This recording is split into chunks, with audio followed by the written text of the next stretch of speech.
Assalamualaikum warahmatullahi wabarakatuh. Jangan di skip, jangan di skip.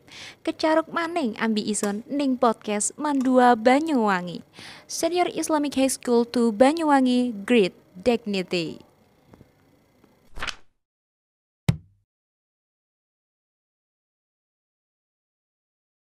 Warahmatullahi wabarakatuh. Halo Sobat Mandawangi, Kembali lagi di podcast Mandua Banyuwangi di segmen bicara bincang cerita Ramadan.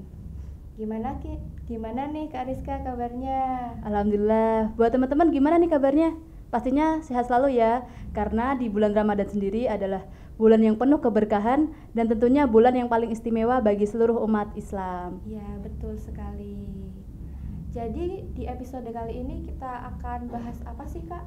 Jadi pada episode kali ini kita akan membahas terkait tema organisasi, dan kita bakalan kedatangan tamu yang paling terkenal di Mandua Banyuwangi, yang cukup terkenal Kak. Siapa nih Kak tentunya? Wah, nggak tahu. Monggo. Siapa ya? Monggo Mas bisa perkenalan dulu. Terima kasih atas kesempatannya. Perkenalkan, nama saya Raffi Abdika Afwa. Saya di sini sebagai alumni dari bukan alumni ya, paripurna dari OSIM Mandua Banyuwangi periode 2021-22, dan sekarang sedang sibuk untuk mempersiapkan perkuliahan untuk tes ini. Wah, Semangat ya Kak. Pasti kita doakan untuk selalu sukses terus ya Kak. Ya. Nah, ini kan membahas terkait tema organisasi. Nah, Kak Raffi ini kan salah satu alumni OSIM Mandua Banyuwangi ya Kak. Ya, Nah, betul. sebelum organisasi itu Kak Raffi SMP pernah ikut organisasi nggak Kak? SMP saya pernah terjun di bidang kesehatan, khususnya PMR ya, PMR di ke-PMI-an saya PMR Madya SMP Negeri 1 Genteng waktu itu. Alhamdulillah juga sempat ikut beberapa lomba Jumbara pernah, dan beberapa kegiatan sanitasi kesehatan. Alhamdulillah juga menjuarai juga di segmen kabupaten dan tingkat provinsi. Wah, Masya Keren Allah. banget. Nah, Kak Raffi kan sudah lama nih berkecimpung di dunia organisasi. Menurut Kak Raffi, apa sih pentingnya organisasi? Organisasi itu penting ya untuk kita, karena di organisasi itu kita diajarkan bagaimana caranya kita bersikap dalam sebuah interaksi sosial dan proses sosial yang terjadi di masyarakat. Jadi sebelum kita terjun ke masyarakat itu, di organisasi kita diajari dulu, ada masalah A, ada masalah B, kita melakukan proses A, kegiatan A. Di situ kita punya banyak pelajaran yang bisa kita terapkan di kehidupan sehari-hari. Jadi soft skill itu yang kita perlukan sih, yang sangat penting untuk kehidupan kita kelak. Oh iya. Itu ya teman-teman.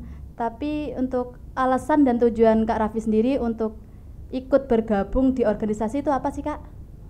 Untuk alasan sendiri sebenarnya saya ikut OSIM itu pertama kali kelas 10 ya. Oh iya. Kelas 10 waktu pandemi Covid lagi gencar-gencarnya waktu itu. Sebenarnya saya tidak ingin ikut OSIM karena kakak wakabah saya waktu itu di kelas menawari saya untuk ayo ikut OSIM gitu. Ya sudah, saya sebenarnya coba-coba. Tapi memang saya itu orangnya kalau sudah terjun ya sudah dijalani, apapun yang jadi persyaratan saya siapkan dengan betul waktu itu untuk pendaftaran. Saya ikuti, alhamdulillah kelas 10 saya dipercaya sebagai pengurus harian di bendahara waktu itu, di bendahara. Jadi tujuan utamanya awalnya coba-coba, sekarang bisa lebih memaksimalkan kemampuan organisasinya untuk dapat pertama nambah soft skill, yang kedua untuk pengen memajukan madrasah dengan kemampuan yang saya dan teman-teman semua miliki. Wah, keren banget. Kak Raffi kan sudah dari kelas 10 sudah jadi pengurus harian. Apa aja sih yang Kak Raffi dapat dalam ikut organisasi?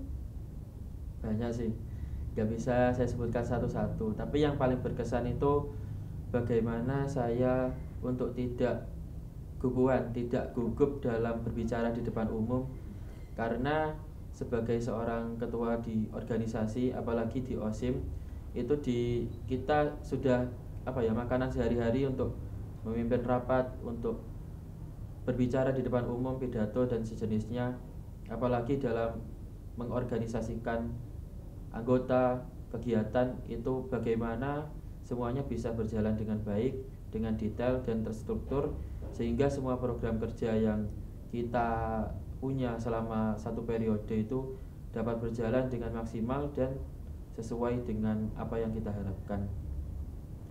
Wah, jadi itu ya teman-teman. Jadi buat teman-teman yang mungkin ngerasa kayak organisasi itu bikin capek, organisasi itu bikin pendidikan nggak seimbang sama organisasi kita. Jadi itu enggak. Jadi banyak hal yang didapat dari kita ikut organisasi. Nah, hal-hal apa saja sih yang perlu dipelajari bagi siswa-siswi yang tergabung dalam organisasi, Kak? Hal-hal yang perlu dipelajari Iya. yang perlu ditekankan untuk teman-teman yang sekarang sedang menjalani sebagai organisator. Pertama, harus punya komitmen yang kuat. Gimana teman-teman semua harus bisa menyeimbangkan antara kemampuan akademik dan kemampuan organisasinya. Karena untuk apa kita ikut organisasi kalau tujuan utama kita belajar di madrasah tidak tercapai? Jadi itu akan menjadi sebuah dilema bagi seorang organisator untuk dapat menyeimbangkan keduanya. Yang kedua, gimana sih caranya kita untuk dapat terus bertahan dan loyal kepada organisasi yang kita pilih? Karena itu sudah menjadi pilihan awal kita harus maksimal untuk menjalaninya dan harus benar-benar diambil ilmunya agar yang dapat kita selama 1 tahun itu pengalaman-pengalaman dapat berkesan dan ada di hati kita selama kedepannya, tetap kita tuai dan tetap kita kita lakukan manfaat-manfaat yang kita dapatkan. Nah kan apalagi Kak Raffi kan salah satu siswa berprestasi di MAN 2 Banyuwangi. Nah bicara terkait mengimbangi antara organisasi pendidikan, nah cara Kak Raffi untuk mengimbangi antara organisasi dan pendidikan itu gimana? Apalagi kan periode yang lalu Kak Raffi menjabat sebagai ketua OSIM. Nah gimana sih cara Kak Raffi bisa mengimbangi antara pendidikan, prestasi, dan organisasi? Ya tadi yang saya sampaikan itu komitmen ya. Harus punya prinsip yang teguh di hati. Gak cukup kalau hanya kita dengan kata-kata. Punya prinsip gimana caranya saya untuk dapat menyeimbangkan keduanya. Karena motivasi saya untuk dapat bisa di akademik juga dapat, di organisasi juga ada ilmunya. Itu ya demi nama baik organisasi saya. Untuk apa saya tidak sungguh-sungguh di akademik ini, nanti juga toh yang jatuh reputasi organisasi saya kalau saya tidak bersungguh-sungguh.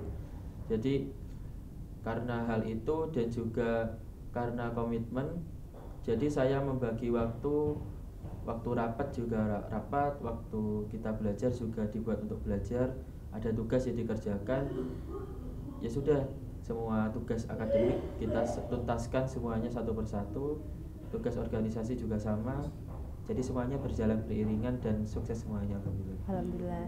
Jadi harus pintar-pintar mengatur manajemen waktunya ya Kak. Ya, Kalau Kak Raffi sendiri nih lebih memprioritaskan organisasi atau nilai akademik? Nah, sulit. Sebenarnya semuanya sama-sama prioritas, tergantung waktu dan tempat di mana kondisi tersebut berada. Saat ada kegiatan besar atau kegiatan yang sudah membutuhkan saya untuk terjun langsung dalam prosesnya, saya harus mengorbankan akademik saya terlebih dahulu. Tapi mengorbankan ini bukan dalam artian kita menyia-nyiakan ya, tapi mengorbankan di sini untuk rehat sementara di akademik untuk fokus di organisasinya biar tetap berjalan dengan lancar. Kalau setelah selesai acara, kita lanjutkan lagi ketertinggalan tadi untuk dapat berjalan dengan sesuai rencana. Ya. membahas terkait organisasi ya. Kan gini Kak, sebenarnya sedikit cerita ya Kak. Iya, monggo, Jadi kan ada teman saya nih Kak, itu udah UAMIS ikut organisasi. Tapi waktu daftar organisasi malah ditolak dan akhirnya dia tuh malah kayak malas mau ikut organisasi, malah jadi istilahnya gimana ya Kak? Benci organisasi. Nah, gimana sih tanggapan Kak Raffi terkait hal tersebut? Sebenarnya organisasi itu sekecil kita mengorganisasikan kehidupan kita selama sehari itu sudah termasuk kemampuan berorganisasi.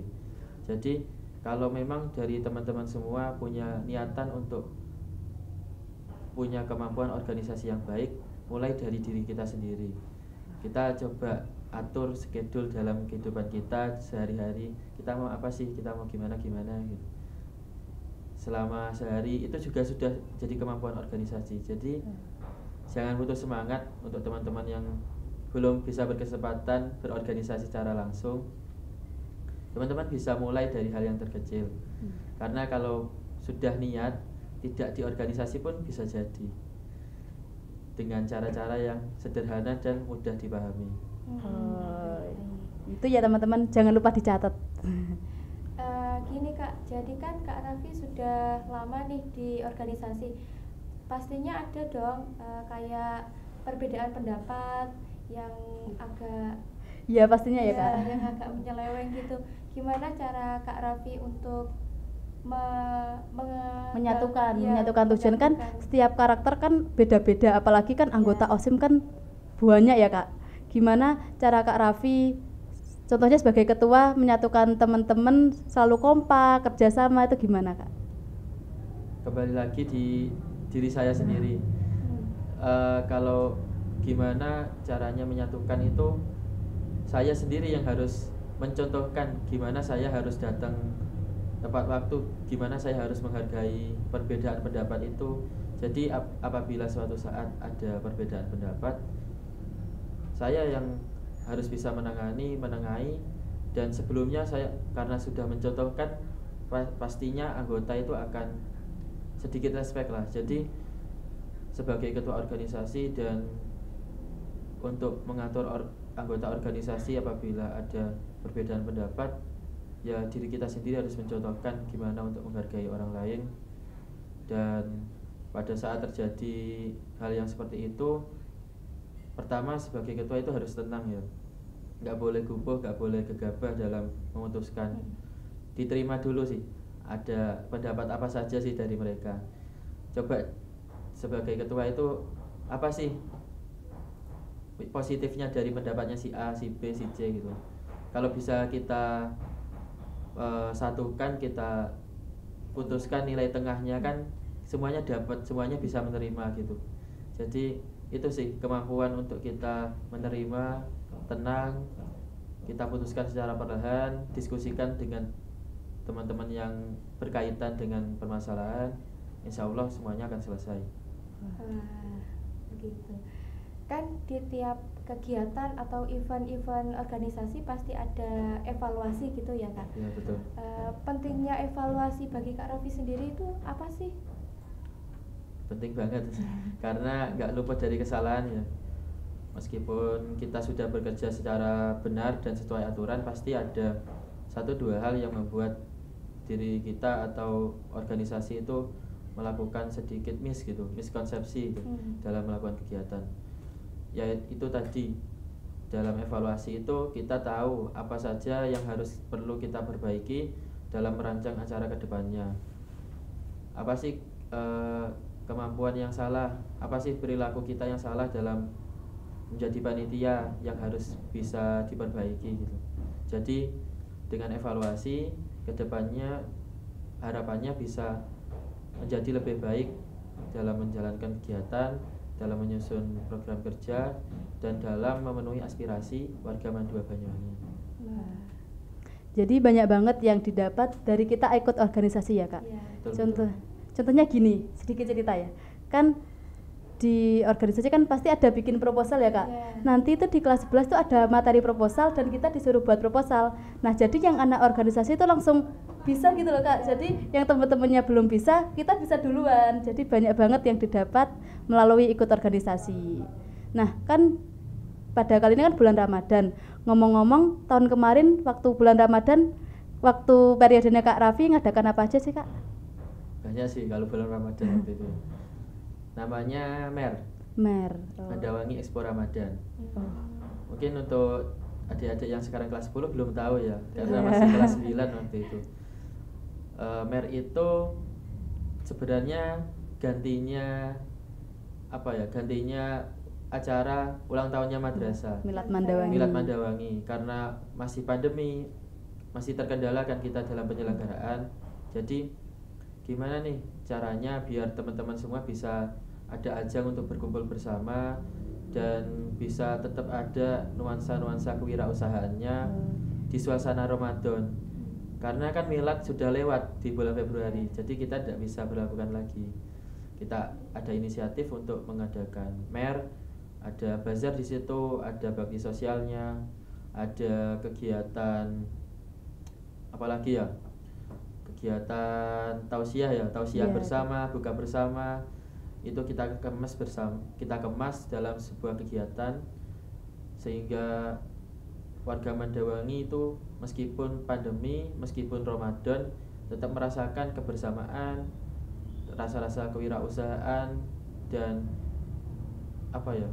kemanusiaan dengan bakti sosialnya itu. Jadi semuanya dapat. Masya Allah. Kan di Mandua sendiri ini banyak sekali organisasi. Kenapa Kak Raffi memilih organisasi OSIM sebagai organisasi yang diikuti? Yang pertama karena saya pengen beda dari yang SMP ya. Karena sudah dapat pengalaman dari yang kesehatan, dari PMR, saya coba dari yang lebih umum, dari OSIS ya, OSIM. Dari OSIM, sehingga saya memutuskan untuk ikuti OSIM selain dari bujukan dari kakak Wakabah tadi ya, sebagai faktor eksternal. Tapi dari internal saya sendiri ya itu alasannya. Oh ya, jadi pengen mencoba hal baru ya, Kak? Ya betul. Oh ya. Wah, kayaknya kita udah lama ya, Kak, bincang-bincangnya ini ya. Nggak kerasa. Apa nih, Kak, untuk penutupan ya, Kak? Yeah. Pesan dan kesan Kak Raffi untuk teman-teman yang mungkin ikut organisasi atau yang belum ikut organisasi. Untuk yang ikut organisasi, jalani dengan sungguh-sungguh. Itu sudah jadi tugas dan tanggung jawabmu. Jalani sampai akhir. Insya Allah nanti akan bermanfaat pada waktunya. Untuk teman-teman yang belum bisa ikut berorganisasi, jadilah seorang warga yang baik, yang mendukung semua program dan memberi nasihat apabila ada kekeliruan. Dan yang belum dan punya keinginan, buatlah hal-hal kecil dan sederhana yang bisa membentuk soft skill kita dengan sendirinya dan dengan baik. Itu aja sih. Terima kasih ya, Kak, buat Kak Raffi telah menyempatkan untuk podcast pada kali ini. Ya, sama-sama. Ya. Sukses selalu ya, Kak. Amin. Amin. Terima kasih. Ya. Terima kasih buat teman-teman juga yang sudah menonton podcast pada kali ini. Jangan lupa Untuk like, komen, dan subscribe channel YouTube Mandua Banyuwangi. akhir kata, Wassalamualaikum warahmatullahi wabarakatuh.